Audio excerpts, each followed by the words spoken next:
Boa noite, família da fé. Mais um encontro onde nós estaremos estudando a carta do apóstolo Tiago, e eu convido você a fechar os teus olhos nesse momento. Nós vamos orar pedindo ao Senhor, ao Espírito Santo, que Ele revele a sua palavra ao nosso coração. Com certeza, esses 5 capítulos estarão edificando a sua e a minha vida e nos abençoando, nos fortalecendo nesse tempo que se chama hoje. Pai, no nome de Jesus, nós queremos te agradecer, Senhor, pela tua revelação, pela tua palavra. Nós queremos te agradecer por tudo quanto tu tens feito, por tudo quanto tu irás fazer. Nós queremos te agradecer, Senhor, pela epístola que estaremos estudando a partir de hoje. Cremos, Senhor, que esta palavra se tornará uma palavra de edificação, de crescimento na nossa vida, e cremos que o Espírito Santo, aquele que nos convence, aquele que nos ensina, estará ministrando ao nosso espírito, ao nosso corpo, à nossa alma, no nome de Jesus. Amém. Bom, como você já sabe, Tiago tem 5 capítulos. É um livro doutrinário, onde o Tiago ele traz uma revelação de Deus, de princípios para o teu crescimento, para o nosso crescimento como igreja, e ele traz assuntos fundamentais para a nossa vida cristã. No capítulo 1, ele começa logo nos informando que ele, além de estar à frente da igreja de Jerusalém como bispo, ele era servo de Deus, obediente à vontade de Deus e temente a Deus. E começa trazendo para a gente algumas informações, algumas coisas importantes. E nesse primeiro capítulo nós estudaremos algumas características, na verdade são 5 características que nos ajudarão a sermos esse cristão maduro. Além disso, essas características elas estão no nosso exterior, mas também no nosso interior. O capítulo 1 vai falar isso para você, do versículo 1 ao 12, no seu e no meu exterior, e no nosso interior, do capítulo 1, no versículo 13 ao versículo 27. E essas características estão aí elencadas nesse capítulo. E a gente pode, logo no princípio, observar os benefícios que a provação traz para nós. E a gente precisa entender e transformar todos esses benefícios em triunfo para a nossa vida. E 4 verbos nessa primeira parte nos chamam muito a atenção. O primeiro é considerar, o segundo saber, o terceiro deixar e o quarto pedir.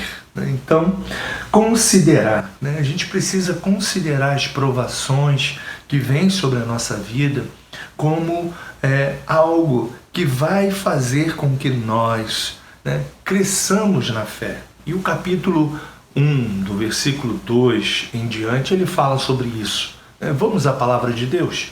Meus irmãos, tende por motivo de toda alegria o passarde por várias provações, sabendo que a provação da vossa fé, uma vez confirmada, produz perseverança. Ora, a perseverança deve ter ação completa, para que sejais perfeitos e íntegros, em nada deficientes. Então o apóstolo Tiago ele começa dizendo para a gente que a provação que vem sobre a sua vida, sobre a minha vida, e veio sobre a vida dos apóstolos, dos homens de Deus, das mulheres de Deus ao longo da caminhada cristã, elas têm um objetivo fundamental: fazer você crescer, tornar eu e você uma pessoa madura, com firmeza, com substância espiritual para enfrentar os desafios da vida. E aí eu quero lembrar a você, né, nesse tempo que estamos de quarentena, nesse tempo que estamos aí convivendo com o Covid-19, mais do que nunca, você e eu precisamos estar cheios, né, da presença do Espírito Santo, porque a alegria do Senhor é a nossa força, e diante de todas as circunstâncias, diante de tudo que estamos vendo, ouvindo, né, e participando, perseverar, né, na fé, crendo que Deus está forjando o meu caráter, nos moldando para sermos a cada dia um cristão maduro, uma pessoa melhor, né, uma mulher melhor, vivendo uma vida melhor como integrante do reino de Deus aqui nessa terra. Então, a gente precisa considerar isso tudo e com alegria, sabendo, né, que a sabedoria que vem de Deus, né, nos revela e nos mostra, né, que Deus faz tudo perfeito. Deus faz tudo bom, né? A palavra em Tiago, capítulo 1, vai dizer isso para você. Quem deturpa as coisas, quem deturpou as coisas, foi o pecado.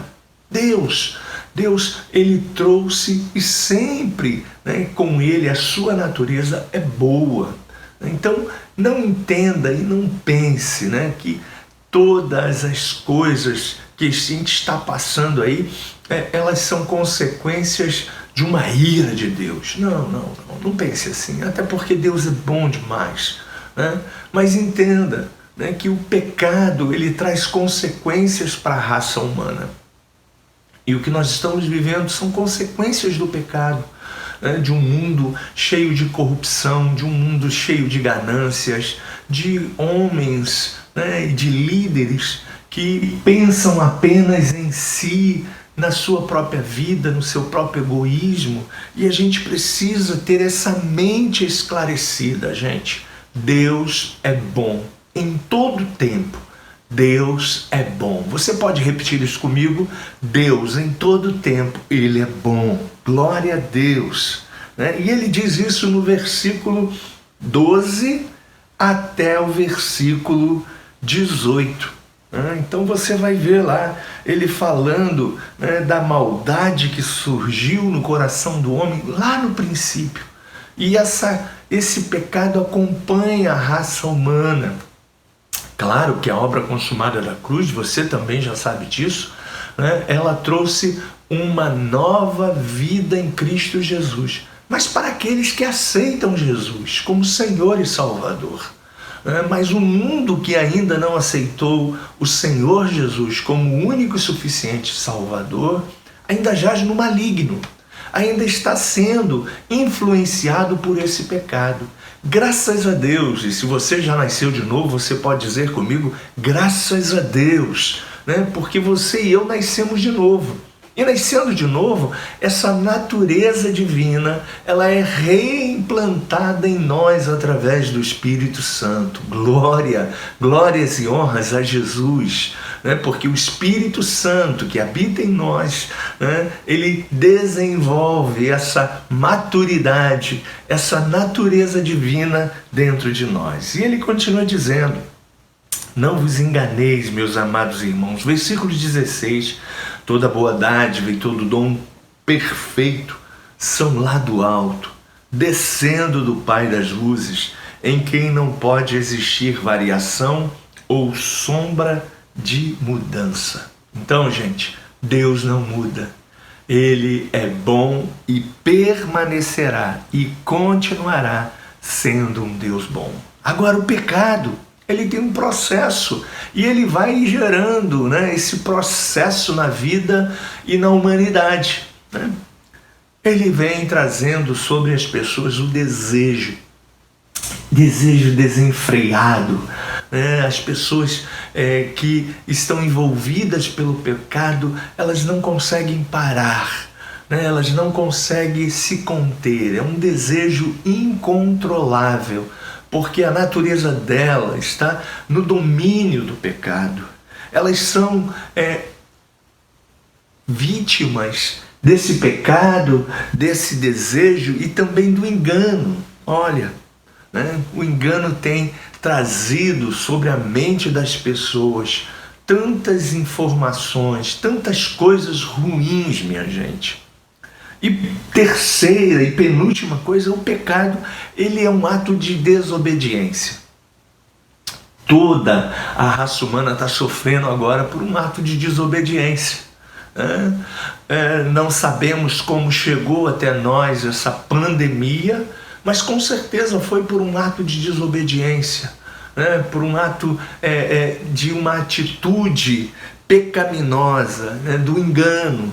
E por último, gente, o pecado traz à humanidade a morte, porque o salário do pecado, diz Romanos, é a morte.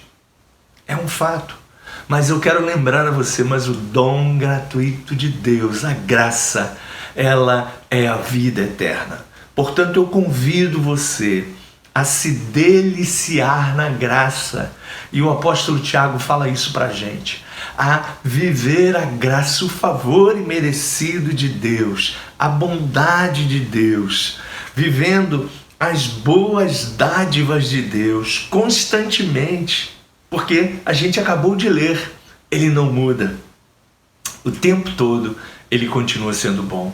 E eu quero aqui ministrar uma palavra profética para você. Deus continuará cuidando de você e da sua família. Confia nele. Ele habita em você e ele continuará cuidando de você. Glória a Deus, glória a Deus, aleluia. Tiago continua falando para a gente praticar essa vida cristã. E mais do que nunca, gente, esse é o tempo da gente estar praticando, né?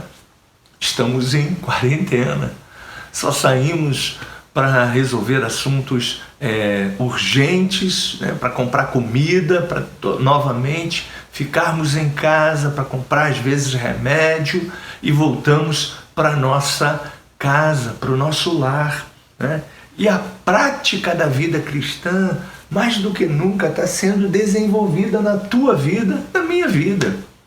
O dia a dia, os afazeres dessa vida, a vida em comunhão com a sua esposa, se você é casado, com os seus filhos, se você tem filhos, se você é apenas filho e vive aí com seus pais, a gente está aí, E é importantíssimo, gente, a gente praticar a palavra. E aí eu quero dar alguns conselhos para você nesse tempo. Olha o que diz a palavra de Deus no versículo 19 do capítulo 1 de Tiago. Todo homem, pois, seja pronto para ouvir, tardio para falar, tardio para se irar, porque a ira do homem não produz a justiça de Deus.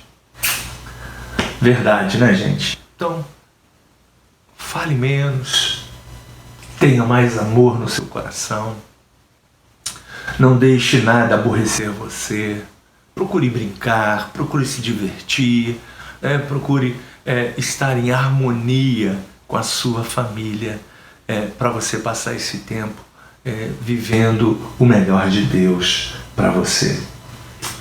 Versículo 26 tem uma outra coisa assim que é fundamental, Se alguém supõe ser religioso, deixando de refrear a língua, antes enganando o próprio coração, a sua religião é vã.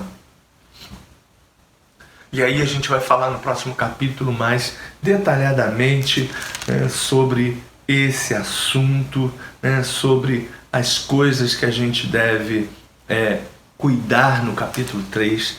Mas fica aqui já uma pequena dica para você antes da gente chegar ao capítulo 3. Cuidado com esse membro. Cuidado.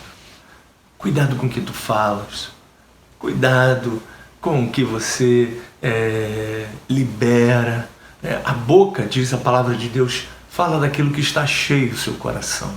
E aí eu quero lembrar você, encha o seu coração das verdades de Deus, da palavra de Deus, da bondade de Deus. E concluindo, eu quero dizer para você, viva essa palavra, né? Pratique essa palavra, compartilhe essa palavra, porque a palavra de Deus é viva e eficaz, mais penetrante do que espada alguma de dois gumes, e ela é apta para discernir e para abençoar você. Oh, aleluia! Salmo 119 também diz algumas coisas muito legais, e eu quero ler, né, alguns versículos desse salmo para você refletir sobre a importância dessa palavra. Para sempre, diz o capítulo 119, versículo 10 diz assim: de todo o coração te busqueis, não me deixes fugir aos teus mandamentos.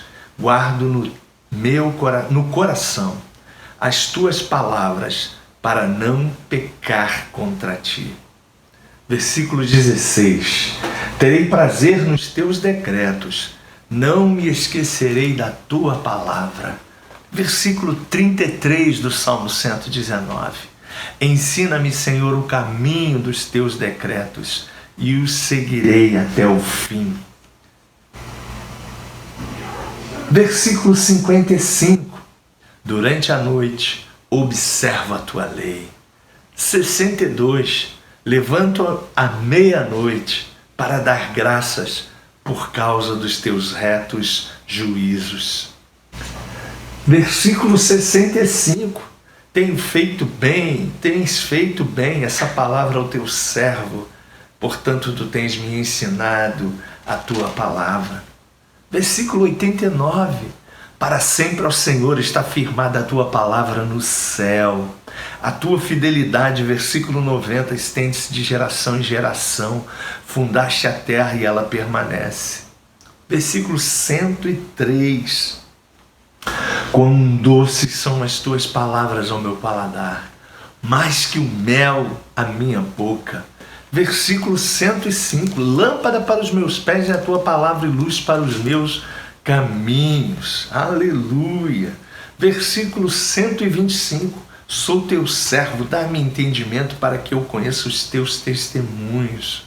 Versículo 130: a revelação das tuas palavras esclarece e dá entendimento aos simples. Versículo 133: firma os meus passos na tua palavra e não me domine iniquidade alguma.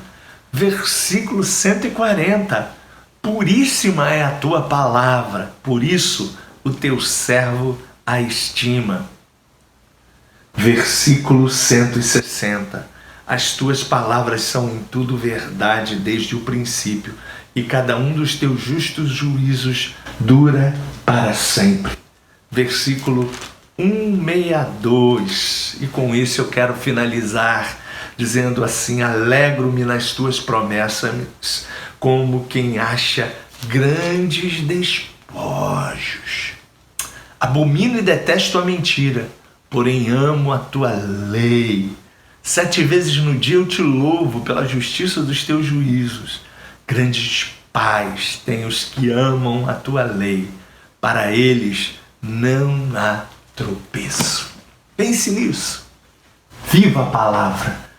Se encha da palavra nesse tempo, né? Sabendo que ela é lâmpada para os teus pés e vai te ajudar a passar esse tempo e a ter maturidade diante de todas as coisas que estamos vivendo.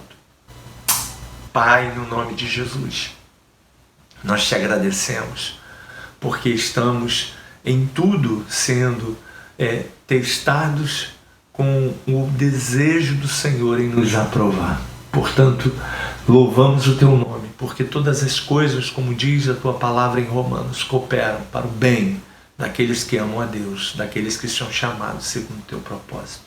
E nós temos a certeza, Senhor, de que tu estás conosco e que a glória e a bondade do Senhor e o amor do Senhor está sobre esta pessoa, em o nome de Jesus. Que Deus te abençoe rica e abundantemente.